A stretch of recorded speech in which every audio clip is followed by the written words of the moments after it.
Good morning, everyone. So, like I said, I am not part of INTBAU. So what am I doing here? The simple answer to that is Yasmin asked me to come. I'm sure that's an experience many of you relate to. Yasmin says, will you come to this? And you drop what you're doing, you cross an ocean, you say, yeah, okay, I'm going to come here and talk about design and disaster. I'm a recovering architect, meaning I grew up professionally as an architect during a time when this was the most celebrated thing around. This building actually made me switch my major in undergraduate from physics to architecture because this is very, very heroic period in architecture.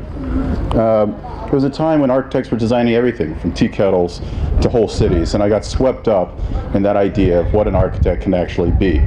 And it didn't turn out to be as advertised. I graduated into the Great Recession, so graduated essentially into unemployment and a disillusionment about everything that was happening around me. What this graph shows is that architects far and away enjoy higher levels of unemployment in the recession than any other profession, more than 380 other surveyed professions. So that was a bit dispiriting for me. But something else happened during that period of my life, and that was Hurricane Katrina. Oops. That's weird. Do you know when that's happening? I like it. It's very deconstructivist. All right, I'll describe the picture. This is me wearing a backpack, looking very young and very dorky, heading out to do some service in Hurricane Katrina. So I went back to get my master's, and then subsequently went home, went to the Mississippi Gulf Coast to work with small organizations rebuilding after disaster. And it was through my disaster work that I really developed an appreciation for what the built environment really is. The built environment is the guardian of our culture. It's the first line of defense in our healthcare system. A building is more than just a reputation for an architect. A building is everything to a family and the memory of a community. Hey, there it is. Yeah, that's me, 15 years and roughly 30 pounds ago. I went to New Orleans and then, I went to Mississippi and then to New Orleans and quickly developed a career in post-disaster reconstruction. This is me leaving for Haiti in 2010. Haiti became a similar sort of education in the sense that it helped me understand why buildings and why the built environment were so important and what they could do. There's some things that you don't really understand until you see their complete absence, and then it reinvents the way that you think about their reconstruction and their preservation. Haiti was a pretty extraordinary journey for me. I was there about 2.5 years working on different kinds of rebuilding projects, and eventually formed an office as well as a protocol for how I would do this work in the future. It began with recruiting diverse teams of professionals. So this team was my first. It gradually grew in size. We produced a variety of projects using a combination of local architects, international volunteers, and architects from the Haitian diaspora. It turned out pretty well, and so well, in fact, the organization that I was working for, Architecture for Humanity, subsequently commissioned me to take over all of their post-disaster practices globally. And so I became sort of a wandering architect. And I would go to, this took place in Japan, after the tsunami in Japan, after Typhoon Yolanda in the Philippines, also did work in Oklahoma with some tornadoes, and in New York after Hurricane Sandy. My practice became very global, and in doing so, I really stepped into a role of advocacy, not just for better preparation about the built environment, but about the role of architects and designers in disaster. This process actually came to a head when I was named Architecture's First Responder, which I used to have on my business card until I decided that it was way too pretentious. So I took it off there, but I still like to show this slide because I think it's pretty funny. But then something happened. Architecture for Humanity closed and I moved to Kathmandu. I moved to Kathmandu because I wanted to synthesize all of the things that I understood about disaster. And I had been doing disaster work on and off again for about 10 years at that point, and had developed a theory of it that I wanted to clarify, and I wanted to do that from Kathmandu. I had a revelation almost as soon as I got there, something that I think many of you will actually sympathize with and appreciate. I wrote this to my mom shortly after arriving in Kathmandu. I find that construction here infuriating. I think, after my work, it's become so hard to travel, not see poor construction, not understand it as a ubiquitous matter of social injustice.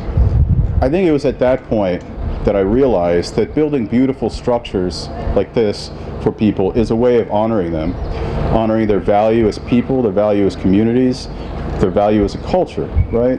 Building substandard construction does the opposite. It robs them of all of those things and incubates in them the seismic risk of a future disaster. So I wandered around the mountains for a while thinking about it and writing this book, and I was recruited by the Currie Stone Foundation to be a juror on their prize. If you haven't heard of the Currie Stone Design Prize, for many years it was the largest single cash prize for humanitarian and social impact architecture. I think it was between $100,000 and $200,000 unrestricted cash grant that was given to emerging practitioners of public interest design. I was a juror in 2015 and I had a chance to get involved in that process and understand a little bit about how all of that worked. And it again changed my ideas. It changed my ideas to the extent that preventing disaster is often about promoting healthier communities, healthier lifestyles, stronger, more long-lasting built environments. The Currie Stone Foundation was founded by two American philanthropists, Cliff Currie and Delight Stone, for the single purpose of elevating architects, engineers, planners, designers, and artisans who do work for the betterment of mankind. Unfortunately, while I was on the jury, the earthquake struck Nepal, and that was very much a wake-up call for me. I was asked to come back to Nepal and to take on a role in the reconstruction. By that time I had been living in Nepal for 4 months already and knew my way around. I was also a seasoned disaster veteran, so it kind of made sense that I would get involved in the reconstruction. But I went the other way because I understood at that moment in time that part of what we have to do as designers is advocacy. We have to get out there and we have to communicate to everybody the value of a built environment. What is this building worth? It's worth everything in the sense that it preserves culture and art and gives pride and shelter and allows for gatherings like these. I returned to the Currie Stone Design Prize and learned more about it. They actually have an incredible portfolio of work. This is an award that was given to an organization called Frontline SMS, which we don't think of as design and we certainly don't think of as preservation. But what Ken Banks and this organization did was essentially use text messaging to create a public health system so that people could text symptoms widely and dispersely, and public health officials could monitor those texts and get an eye on where public health outbreaks were occurring. This is for a choreographer called Studios Kabako.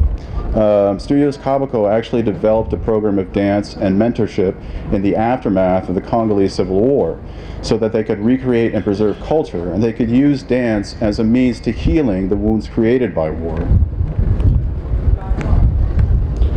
This is Alejandro Aranvera, an architect in Chile who does social housing. I put him up here because, you know, he has one of my favorite quotes of all time: "There's nothing worse than answering the wrong questions well." And to me, that's something that so much of contemporary architecture, engineering, and planning is really about. It's about solving the wrong problems well. No doubt, there's a lot of architects out there who are very talented and designing incredible buildings. The question is, who are they doing that for? And that's a question I think is appropriate to talk about over the next couple of days. They gave an award to Mass Design. Mass Design designs hospitals in Rwanda using traditional Rwandan building techniques. And what do we do, spreading the word? As part of this work, related to, but an extension of, we started a podcast a couple of years ago called Social Design Insights. I was the host, or one of the hosts, but its sole function was really to promote the work of architects, engineers, and planners who are out there trying to make the world a better place. We featured 125 social design practitioners. If you haven't listened to it, you should, because it's a lot of fun, and you get to hear my voice almost incessantly. But we asked ourselves questions like, should designers be outlaws? What should a designer's relationship to the law actually be? a lot of my favorite designers find themselves having to skirt conventional laws of zoning in order to do really progressive work for the poorest of poor communities. To wit, this is a gentleman named Mark Layton. Mark Layton works in Portland, Oregon, in the United States, and does projects like this. He does so because at one point he had a revelation that the street was created for us, not for cars, right? Cars took it over at some point in the early 20th century in the United States, and it robbed neighborhoods of the ability to use the street. Prior to that, streets were used for all sorts of social functions. They were used for birthdays, for gatherings, for kids riding their bicycles. And then at some point, we deconstructed public transportation in the United States, and we said, no, it's only going to be for cars. The U.S. is like most places in that there's a financial hierarchy associated with cars, right? The middle class drive cars, the poor take the bus. So in a sense, this is handing over a public good to a limited audience. So Mark began his work by essentially taking over streets. He would throw these parties and he would block it off and not let people drive through. And you know, he was pretty much outside the law at that point, but after 15 years of advocacy, they've actually managed to change a lot of the municipal laws in Portland to acknowledge this idea that the street should belong to everyone and should belong to the community through which it flows. Teddy Cruz and his partner Teresa Fona, maybe I'm mispronouncing that name, and I have 3.5 minutes left, so I'm going fast. Anyway, they conceived of an idea on the U.S.-Mexico border. After the election of Donald Trump, obviously nationalism surged quite a bit in the United States, and the border down there became a topic of discussion. Their theory is that the twin cities of San Diego and Tijuana actually form one metropolis. They form one city, one culture, one history, and one heritage. So dividing them artificially didn't actually make any sense. So a lot of their design work is actually centered around interventions and how do we get these two cities, which are only two cities in the vaguest political sense, but are one city in the cultural and historical sense. How do we get these two cities to start behaving like one city? Santiago Ciuguera is an architect in Sevilla, Spain, who works with underprivileged communities by subverting the building code and doing all sorts of quirky projects. In this particular neighborhood, playgrounds were not allowed. It was zoned to not allow for a playground. That seemed really unfair to Santiago, so he researched the building code and found that he could put dumpsters there. So he reconfigured this dumpster to be a Cesal. And yes, it's a minor sort of intervention, but it's the sort of activism that I think is present in what INTBAU does and what all architects, engineers, and planners of good conscience do. Skip that for time. Does design create politics or vice versa? We've talked about how to democratize design. We hold a running conversation at the Currie Stone Foundation about what the power of design can do. And I think that has always made me feel in solidarity with Yasmin and her work. Just to run through some final ones, David Baker works on social housing. Fredo Budenberg is the co-founder of Slum Lab. Rick Lowe is an artist who works on social housing. There's Yasmin, she's there. She's in all of my lectures, by the way. She is. She's here. Where is she? Here. Oh, she's, okay. I'm sorry, I didn't mean to embarrass you. Pliny Fisk is a pioneer in green urban revolutions.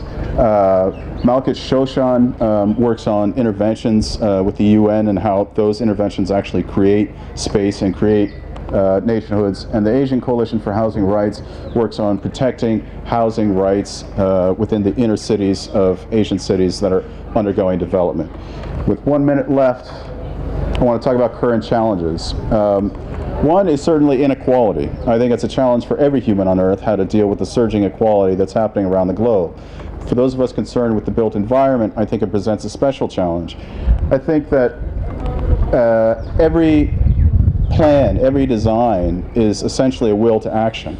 It's drawing lines on paper that manifest in physical reality. The question then becomes, whose reality? This is a painting called The Dream of an Architect by Thomas Cole. And you can see very, very smallly over there, and the laser's not working. But there's an architect, and he's dreaming about all of these powerful monuments of the past. The intuition being that he's include himself in this human history of great architecture that has lasted through the millennium. I contrast that with this. This is Billionaires Row in Manhattan. This is not the dream of an architect, although architects are in service of somebody else's dream.